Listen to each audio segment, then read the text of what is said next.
Hello student, इससे पहले वाले वीडियो में हमने डिस्कस किया था value of rent free accommodation के बारे में। अब इसकी एक न्यूमेरिकल प्रॉब्लम हम सॉल्व करेंगे। इससे जो भी हमने इससे पहले वाले वीडियो में डिस्कस किया था वो क्लियर हो जाएगा। तो यहाँ पे हम क्वेश्चन देखते हैं।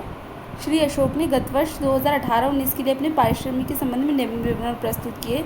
अब यहाँ पे इन्होंने बेसिक सैलरी दे रखा है, डीए दे रखा है 30%, जिसका कि जो सेवानिवृत्ति के लाभ है उसमें यूज़ किया जाता है। बोनस दिया हुआ है, एंटरटेनमेंट अलाउंस दिया हुआ है, ट्रांसपोर्ट अलाउंस दिया हुआ है, चिल्ड्रन एजुकेशन अलाउंस भी दिया है जो कि 250 पर मंथ पर चाइल्ड है।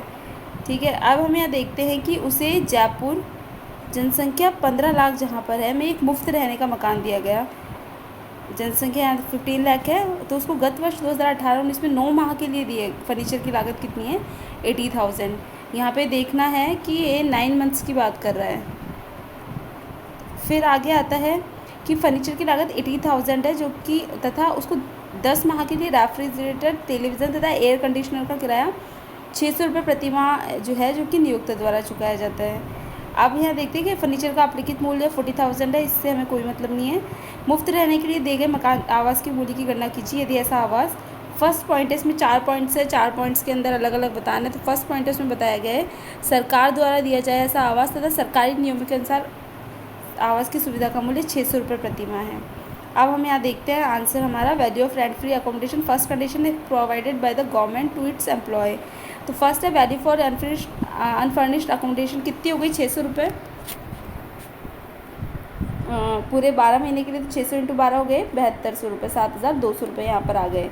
अब आगे आता है जो कि कॉस्ट ऑफ फर्नीचर है वो हम लेंगे। तो कॉस्ट ऑफ फर्नीचर हमें कितनी लेनी है, क्योंकि जो फर्नीचर है वो नियोक्ता का स्वयं का है और 9 मंथ्स के लिए यूज़ आ रहा है, उसकी लागत है 80,000। तो हमने जब कल डिस्कस किया था वीडियोस में देखा था कि यदि फर्नीचर खुद का है नियोक्ता का, तो फर्नीचर की जितनी भी लागत होती है उसका 10% पर एनम हम मतलब वार्षिक 10% वार्षिक हम क्या लेते हैं, उसकी वैल्यू हम काउंट करते हैं। तो यहाँ पर 9 मंथ्स के लिए तो हम 9 मंथ्स की वैल्यू काउंट करेंगे। तो वही 10% per annum of the cost of the furniture, 80,000 का 10%, और 9 मंथ्स के लिए कितना हो गया? 6,000। ठीक है, अब आता है higher charges for refrigerator. Higher charges for refrigerator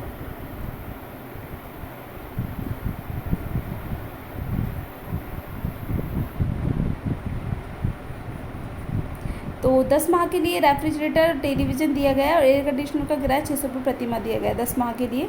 तो वही 10 माह के लिए हम कैलकुलेशन कर लेंगे 10 × 600।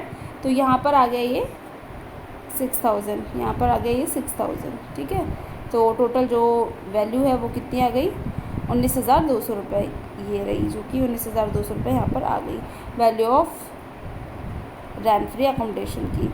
अब नेक्स्ट आता है सेकंड पॉइंट में बोला ABC लिमिटेड द्वारा दिया जाए तथा कंपनी ने इसे 3,000 रुपये प्रति माह की दर से किराए पर लेके दिया है।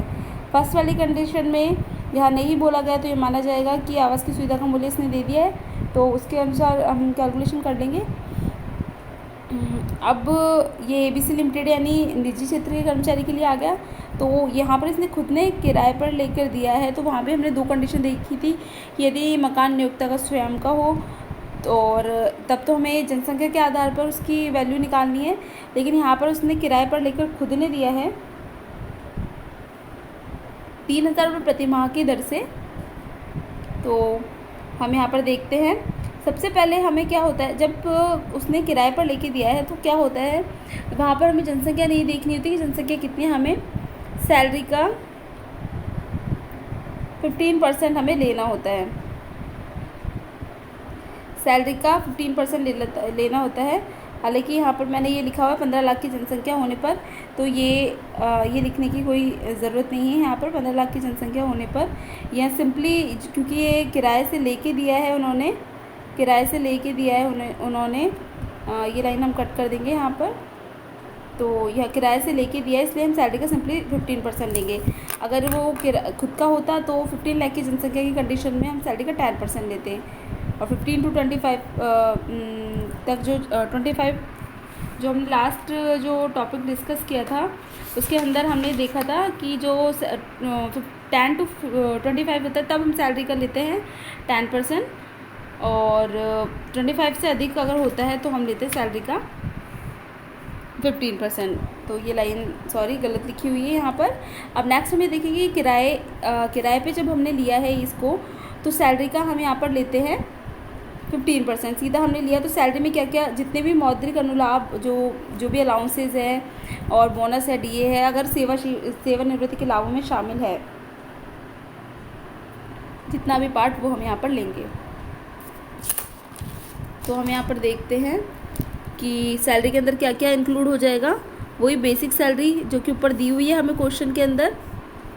बेसिक सैलरी हमें दी हुई है क्वेश्चन के अंदर, कितनी दी हुई है? बेसिक सैलरी हमें दी हुई है 1,38,000, वो ले लेंगे पूरी। डीए 30% लेना है हमें, 12,000 का 30% कितना हो गया?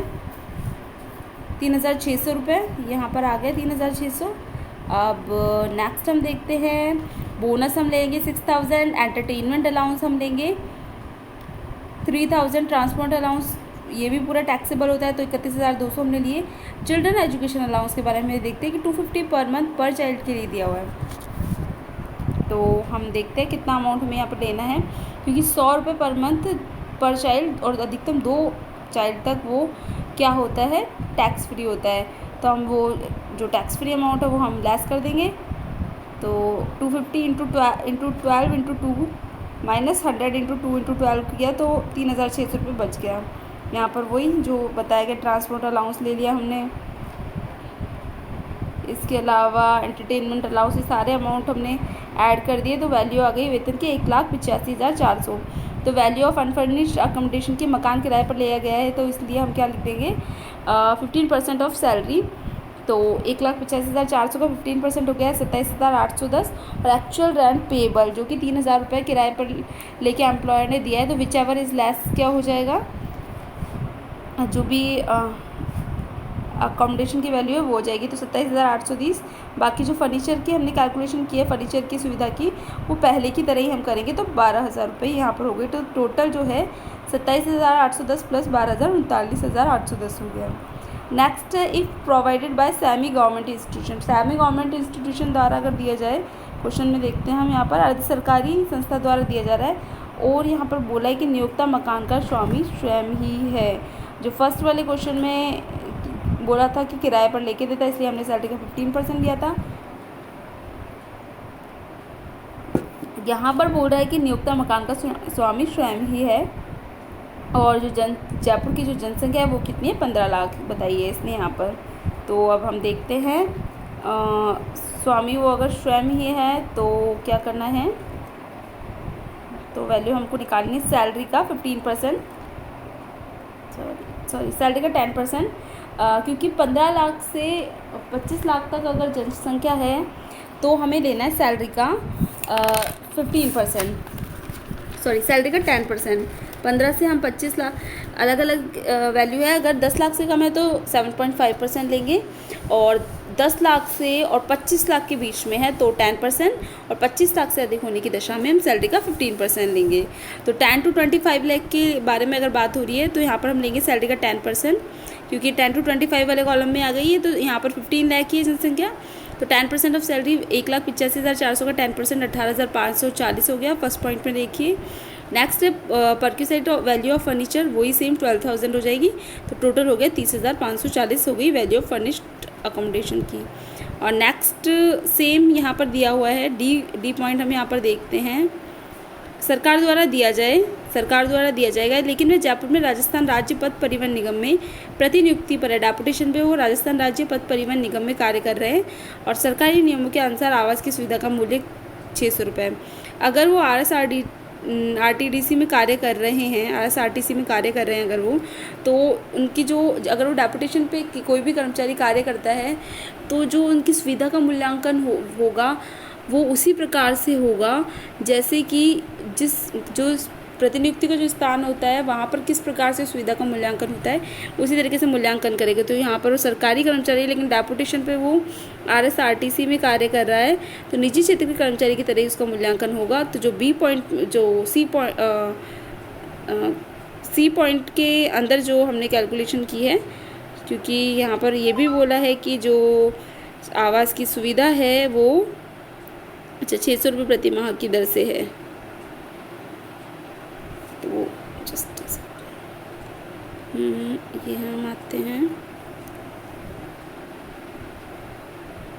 वो इसी पॉइंट की तरह हम यहाँ पर कैलकुलेशन कर देंगे, तो 30,540 यहाँ की वैल्यू आ जाएगी। बस ये ध्यान रखना है कि जो एम्प्लॉय है वो गवर्नमेंट है या फिर सेमी गवर्नमेंट या प्राइवेट है, और दूसरा जो आवास की सुविधा है वो खुद की है, नियोक्ता का स्वयं का आवास है या फिर किराए पर लेके दिया गया है। तो दोनों कंडीशन में अलग अलग बातें हैं, तो वो हम यहाँ पर देखेंगे।